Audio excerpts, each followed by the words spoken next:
जिज्ञासु मित्रों, बहुत बहुत अभिनंदन है आप सभी का दिव्य सृजन में। और बहुत बहुत शुभकामनाएं आप सभी को अंतर्राष्ट्रीय योग दिवस के, विश्व योग दिवस।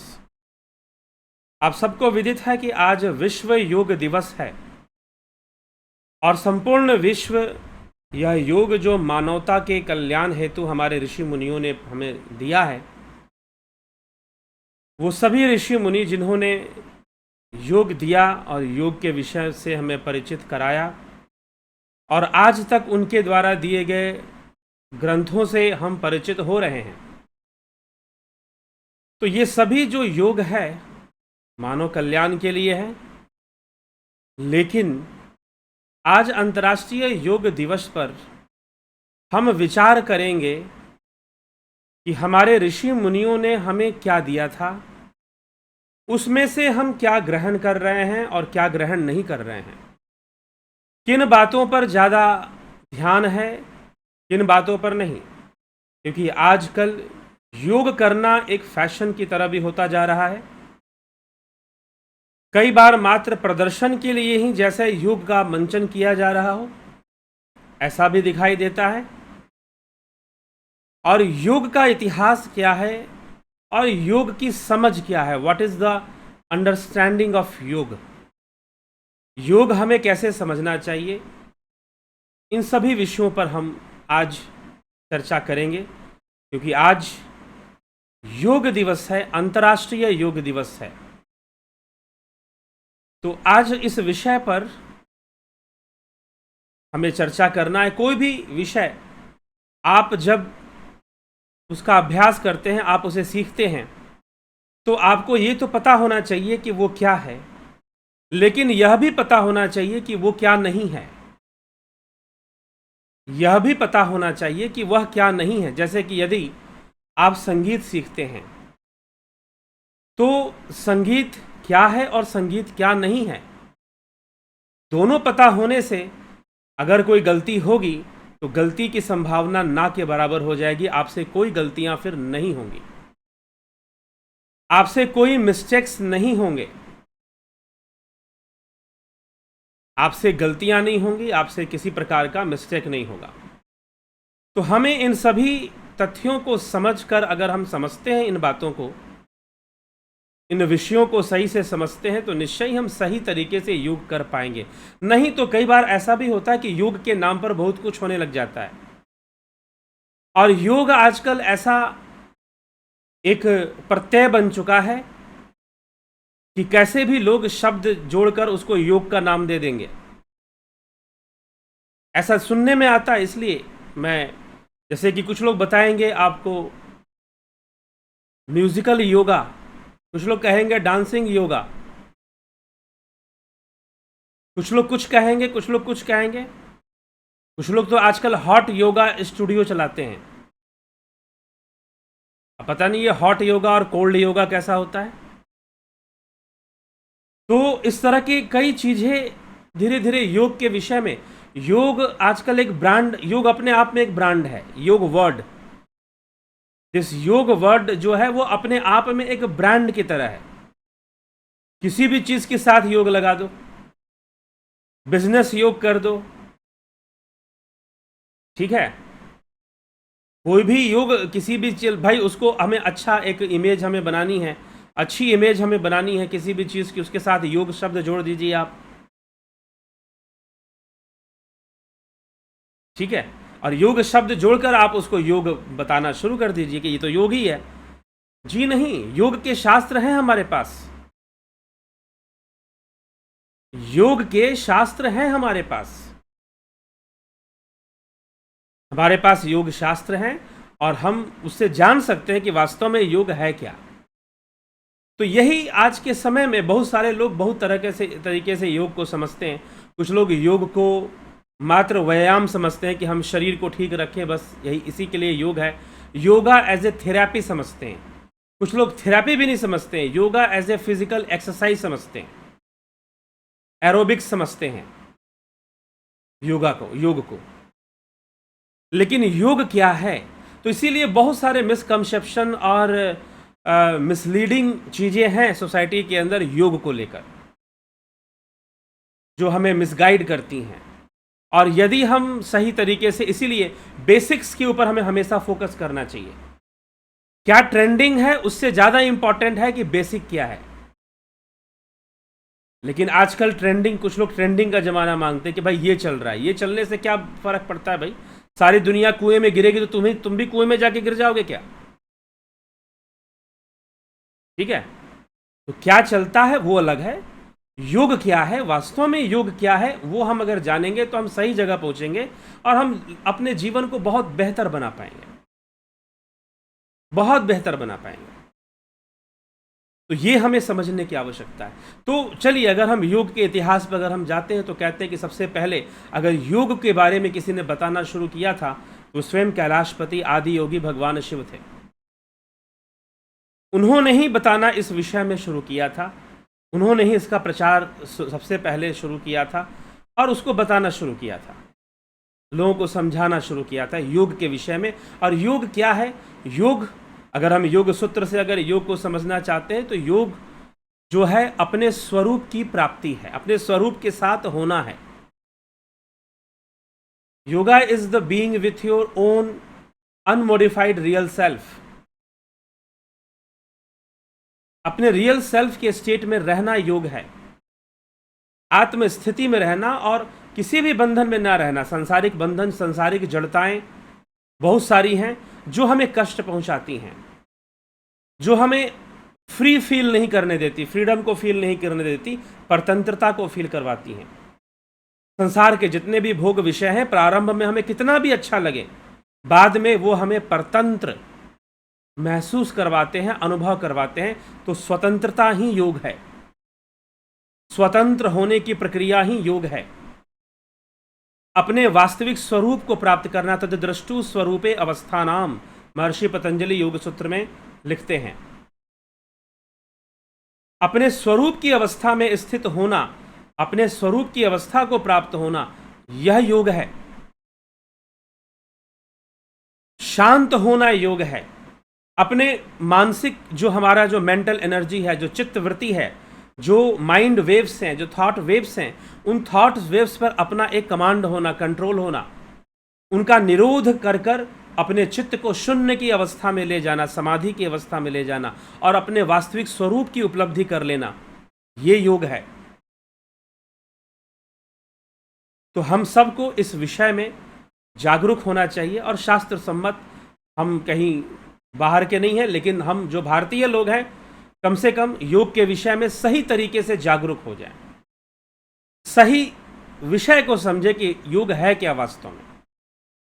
अगर वो सही सही बात हमें समझ में आती है और हम सही सही तथ्यों को समझते हैं और सही सही तकनीक को, टेक्निक्स को, योगा टेक्निक्स जो हैं, योग की जो प्रक्रिया है, प्रोसेस ऑफ योगा जो है, उन सभी को हम बहुत अच्छे तरीके से हम समझ पाएंगे और उसका हम लाभ उठा पाएंगे, अपने जीवन को बेहतर बना पाएंगे, अपने लाइफ को, अपने माइंड को, बॉडी को एनर्जाइज कर पाएंगे।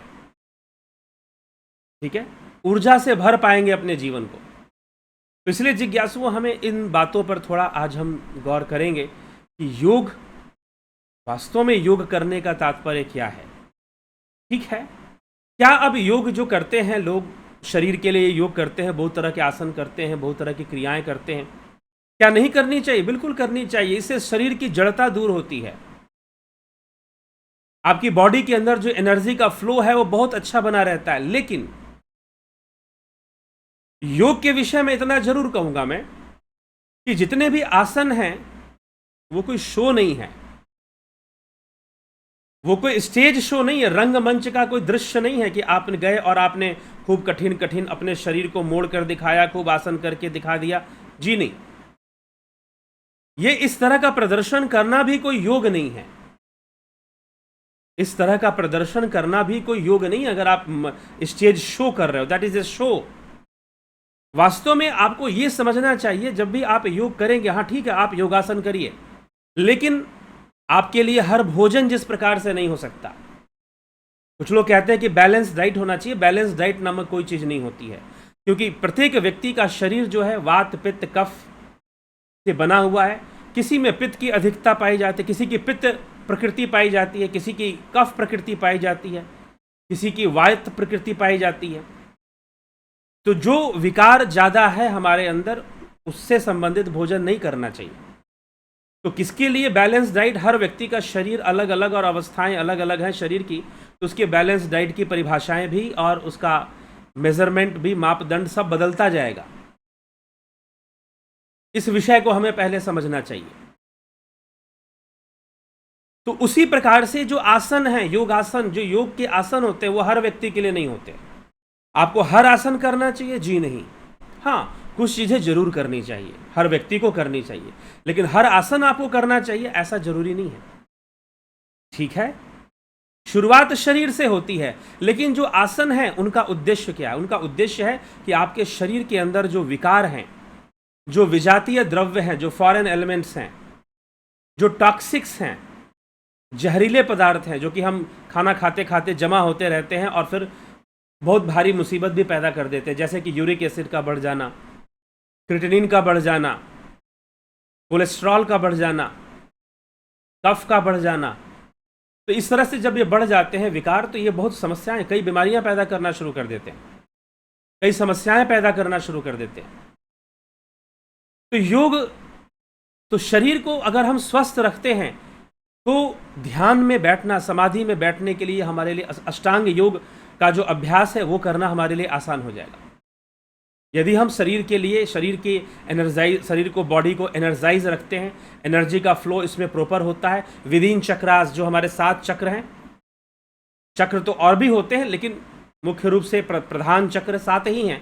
तो ये जो 7 चक्र हैं, इन सब के बीच में जो एनर्जी का फ्लो है वो प्रॉपर वे में होना चाहिए। अगर हम ये सारी चीज़ों को करते हैं, समझते हैं और फिर हम ध्यान करते हैं तो हमारा योग होता है। लेकिन अगर आप ये सोचकर योग करने जा रहे हो जैसे कि आपको अपनी आंखों की रोशनी प्राप्त करनी है, आंखों की रोशनी कम हो गई, वो ठीक हो जाए, पेट बढ़ चुका है, पेट निकल गया है, पेट ठीक हो जाए, पेट कम हो जाए, एकदम सट जाए पेट हमारा और हम बिल्कुल स्लिम ट्रिम लगें। तो अगर आपकी ऐसी सोच है, कोई कमर का दर्द है उसको ठीक करने जा रहे हो, तो वास्तव में आप योग करने नहीं जा रहे हो, आप योग नहीं कर रहे हैं। कोई बीमारी है, थायराइड का प्रॉब्लम है, कई तरह के योग होते हैं थायराइड के लिए, किडनी के लिए भी योग होते हैं। तो अगर आप बीमारियों को दूर करने जा रहे हैं तो आप योग करने नहीं जा रहे हैं, ये ध्यान रखिएगा। हाँ, आप योग के टेक्निक को यूज कर रहे हैं बीमारी को दूर करने में, थेरेपी में, लेकिन योग कोई बीमारी दूर करने का साधन नहीं है। अब जैसे साइकिल क्या चीज है? एक साधन है। साइकिल चलाकर आप एक स्थान से दूसरे स्थान तक जा सकते हैं। आजकल थोड़ा कम चलाते हैं लोग, पहले बहुत ज़्यादा चलाते थे लोग साइकिल। तो लोग साइकिल चलाते थे और तंदुरुस्त रहते थे और घूमते फिरते रहते थे, अपना काम धंधा भी करते रहते थे, ऑफिस जाना, काम पे जाना, बाजार जाना, सामान लाना है साइकिल पे ले आना, लोग साइकिल से ही सारे काम किया करते थे। अब आजकल क्या आ गया है कि लोगों ने साइकिल छोड़ दी है, तो आजकल साइकिलिंग मशीन आ गई है। आप ले आइए, घर में रखिए साइकिलिंग मशीन, और उस साइकिलिंग मशीन पर आप एक्सरसाइज कीजिए। क्योंकि अब ये चीज़ कहाँ से आई? एक्चुअल में जो साइकिल है वो एक्सरसाइज करने के लिए तो नहीं है, साइकिल तो काम करने के लिए है।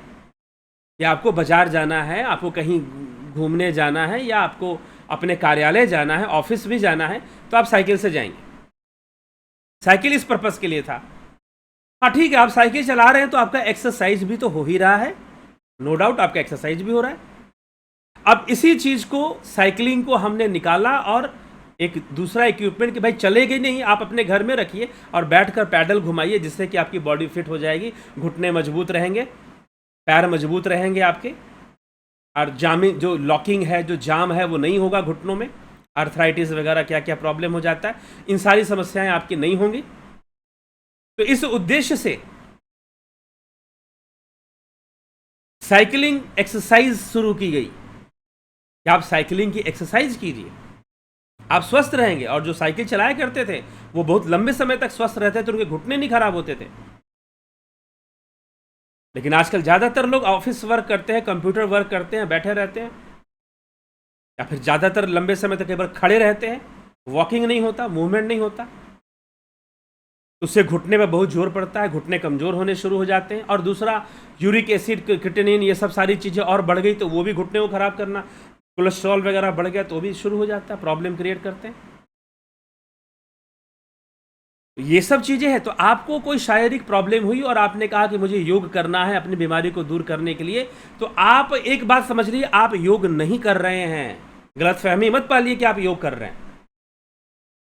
जैसे कि कोई साइकिल एक्सरसाइज मशीन जो आता है, साइकिलिंग का एक्सरसाइज मशीन जो आता है, आपने घर में खरीद लिया और उस पर पैडल घुमाने लगे, तो क्या आप साइकिल चला रहे हैं? कोई मानेगा इस बात को कि साइकिल चला रहे हैं? जी नहीं, आप साइकिल नहीं चला रहे हैं। आपने बस अपने को फिट रखने के लिए एक साइकिलिंग मशीन ले ली है, बट आप you are not riding bicycle, ये कहना पड़ेगा। आप साइकिल नहीं चला रहे हैं। साइकिल तो तभी चलाना कहा जाएगा जब साइकिल होगी और आप चलाओगे रोड पर, तब साइकिल चलाना कहा जाएगा। वैसे ही जिस उद्देश्य से योगासन बताए गए थे, जिस उद्देश्य से योगा टेक्निक्स बताई गई थी, उस उद्देश्य को फुलफिल ना कर कर आप कुछ और कर रहे हो। हाँ, टेक्निक आप यूज कर रहे हो, लेकिन आपका जो टारगेट है वो कुछ और है। आपका टारगेट योग करना नहीं है, आपका टारगेट स्वरूप की उपलब्धि नहीं है, आपका टारगेट निर्विचार अवस्था में जाना नहीं है, आपका लक्ष्य कैवल्य में जाना नहीं है। तदृष्टु स्वरूपे अवस्था नाम, स्वरूप अवस्था में रहना आपका लक्ष्य नहीं है।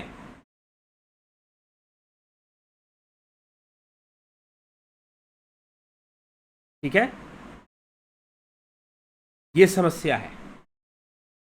और जब आपका ऐसा कोई लक्ष्य नहीं है कि आप ऐसी अवस्था में रहें, आप इस अवस्था में रहें, आप ऐसे ज्ञान को प्राप्त करें, कैवल्य को प्राप्त करें, परम शांति को प्राप्त करें, आप मात्र अपने शरीर के नहीं, अपने मेंटल एनर्जी पर भी, मेंटल में जो हमारे थॉट्स का जो फ्लो है, इमोशंस का, फीलिंग्स का जो फ्लो है, उस पर भी आपका कंट्रोल रहना चाहिए, उस पर भी आपका कंट्रोल रहना चाहिए। लेकिन उस पर आपका कंट्रोल नहीं, आप तो फिजिकल एक्सरसाइज ही समझकर योगा किए जा रहे हैं। तो वास्तव में आप योग नहीं कर रहे हैं, आप ऐसा ही मानिए। क्योंकि योग करना तभी होगा जब सारे अभ्यास का उद्देश्य कैवल्य की प्राप्ति होगी, स्वरूप की उपलब्धि होगी, तभी माना जाएगा आप वास्तव में योग करना चाहते हैं या योग के लिए आप आगे बढ़ रहे हैं।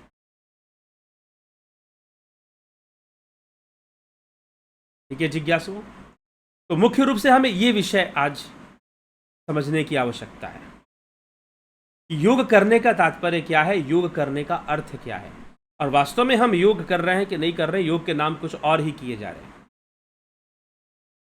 कुछ लोग एक और प्रश्न करते हैं कि भाई योग जैसे कि भक्ति योग है, कर्म योग है, ज्ञान, ये सब क्या है, क्या ये अलग अलग चीजें? जी नहीं, योग का एक ही उद्देश्य है, उस परम तत्व को जानना, उस रियल सेल्फ जो हमारा वास्तविक स्वरूप है, तदृष्टु स्वरूपे अवस्था नाम, अपने स्वरूप की प्राप्ति कर लेना, अपनी आत्मा को जान लेना, उसकी प्राप्ति कर लेना, उसमें स्थित हो जाना, ये वास्तविक है, ये योग का उद्देश्य है।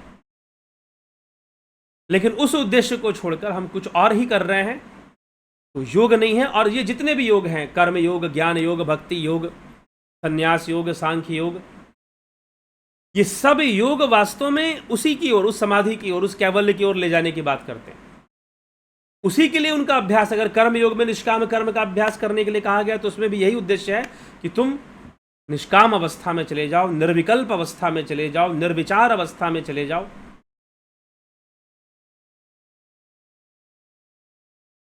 यही उद्देश्य होना चाहिए। अगर ये उद्देश्य नहीं है तो फिर गड़बड़ है। ठीक है, आप योगा आसन कर रहे होंगे, योग टेक्निक को यूज कर रहे होंगे, आप प्राणायाम भी कर रहे होंगे, लेकिन आपका उद्देश्य ही नहीं है कैवल्य में जाना, तो योग कहां हो रहा है? फिर योग हो ही नहीं रहा। तो इसीलिए कॉन्सेप्ट्स क्लियर होने चाहिए। योग क्या है? महर्षि पतंजलि कहते हैं अथ योगा अनुशासनम। योग को अनुशासन, योग के अनुशासन को बताना शुरू करते हैं। योग सूत्र अगर हम पढ़ेंगे तो उसमें मिलेगा कि अनुशासन, योग कैसे होगा? अनुशासन से होगा। और अनुशासन का मतलब क्या है? Self rule. कोई बाहर का व्यक्ति अनुशासन नहीं देगा। ज्यादातर लोग अनुशासन को ट्रांसलेट करते हैं अंग्रेजी के वर्ड डिसिप्लिन में, लेकिन डिसिप्लिन अलग चीज है, अनुशासन अलग चीज है। डिसिप्लिन स्कूल्स में लागू होता है, इंस्टीट्यूट्स में, संस्थाओं में लागू होता है, लेकिन जो अनुशासन है वो खुद के निर्णय से खुद पर लागू होता है। अनुशासन में रहना रहना चाहिए। इसका मतलब आपके अपने खुद के ही नियम है जो आप खुद पर लागू करेंगे। तो योग वही व्यक्ति अच्छे से कर पाएगा, सफलता वही कर पाएगा जो अपनी जिम्मेदारी लेगा कि मुझे करना है। कोई गुरु जी करा देंगे, कोई ग्रुप में आप रह के कर लेंगे, जी नहीं, आपको अपनी रिस्पॉन्सिबिलिटी लेनी पड़ेगी कि हाँ मुझे योग करना है। जब आप खुद अपनी रिस्पॉन्सिबिलिटी लेंगे कि हाँ मुझे योग करना है, तो आप अपने आप को नियमों में बांधेंगे कि मुझे योग कैसे करना है, कैसे इसका अच्छा रिजल्ट आएगा। तो हम खुद को फिर उस नियमों में बांधेंगे और उसी को कहेंगे स्वतंत्रता। स्वतंत्र, स्वयं के ऊपर तंत्र। ठीक, मतलब अपने ही रूल रेगुलेशन आप बनाएंगे कि मुझे कैसे साधना में आगे बढ़ना है, योग मार्ग पे आगे बढ़ना है।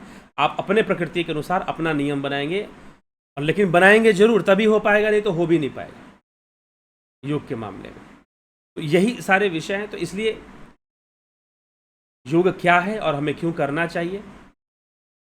माइंड पे कंट्रोल, बॉडी पे कंट्रोल, एनर्जीज पे हमारे कंट्रोल आते हैं और हम बहुत अच्छा जीवन जीते हैं।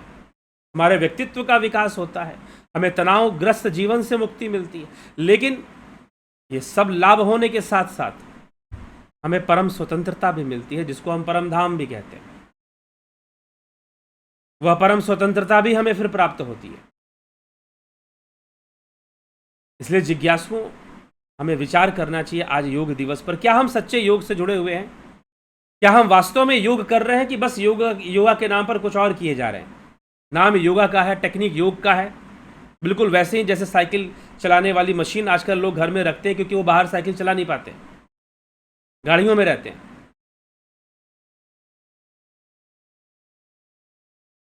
तो वैसे ही योग के साथ भी है। वास्तव में जो योग का परमानंद का अनुभव होता है, योग में उन सब चीजों को त्याग कर, उन सब विषयों को त्याग कर हम एक बाहरी चीजों को संभालने में लग जाते हैं। मिलना, हमें योग एक हीरा है, हम कौड़ियां इकट्ठा करते हैं। योग हमें एक हीरा देता है, स्वरूप की उपलब्धि देता है, स्वरूप का ज्ञान करवाता है योग हमें। लेकिन वो सब छोड़कर हम क्या करते हैं? हम हीरे के बदले कौड़ियां इकट्ठा करना शुरू कर देते हैं और जीवन के मर्म से दूर हो जाते हैं। जीवन की समझ भी अच्छे से नहीं बन पाती, जैसे कि योग शास्त्र में लिखी है वैसे नहीं बन पाती। फिर तो योग के सही मायने को समझकर, सही अर्थ को समझकर हमें योग करना चाहिए। चाहे आप आसन क्रियाएं करो, नेति धोती नौली बस्ती, जो षटकर्म की जो क्रियाएं हैं आप वो करिए।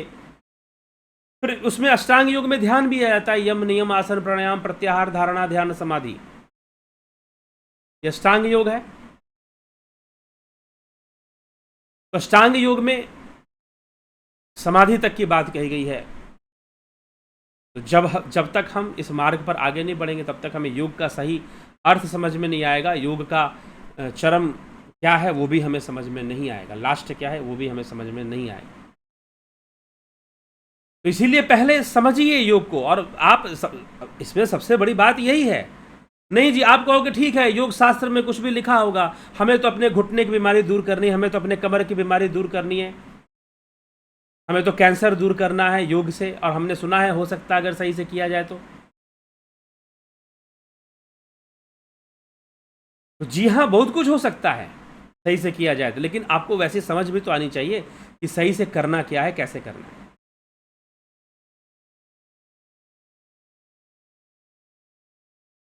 ठीक है, और सही बात समझ में आ गई तो जिंदगी कहते हैं गुलजार हो जाएगा। व्यायाम योग के जो आसन हैं उनको करने से भी नहीं, उससे भी आगे बढ़कर ध्यान समाधि में जब हम पहुंचते हैं तो परमानंद का अनुभव करते हैं, हम उससे जुड़ जाएंगे, हम उसको समझ जाएंगे।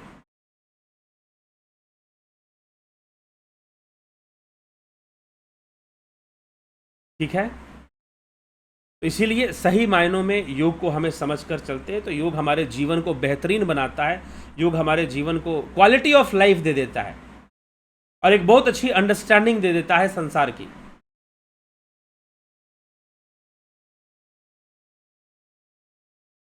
ठीक है, तो जिज्ञासु ऐसी ही भावना, ऐसी सोच, ऐसी समझ रखकर ही हमें योग साधना शुरू करनी चाहिए या योग आसन शुरू करना चाहिए। शरीर को आप सुडौल बना रहे हैं, अच्छी बात है, ताकि साधना अच्छी हो। उद्देश्य तो वही है, कैवल्य की प्राप्ति। टॉक्सिक्स को बाहर निकालना चाहिए, षटकर्म की क्रियाएं करनी चाहिए, नेति, धोती, नौली, बस्ती, त्राटक और कपालभाति, यह षटकर्म के अंदर आता है। ये सब हमें करना चाहिए, समझना चाहिए इन सब चीज़ों को। तो जिज्ञासु इसी के साथ आज अभी विराम यहाँ पर देते हैं हम, और कल फिर मिलते हैं लाइव चर्चा में 9 बजे। बहुत बहुत आभार आप सभी का। योग दिवस की बहुत बहुत शुभकामनाएं आप सभी को।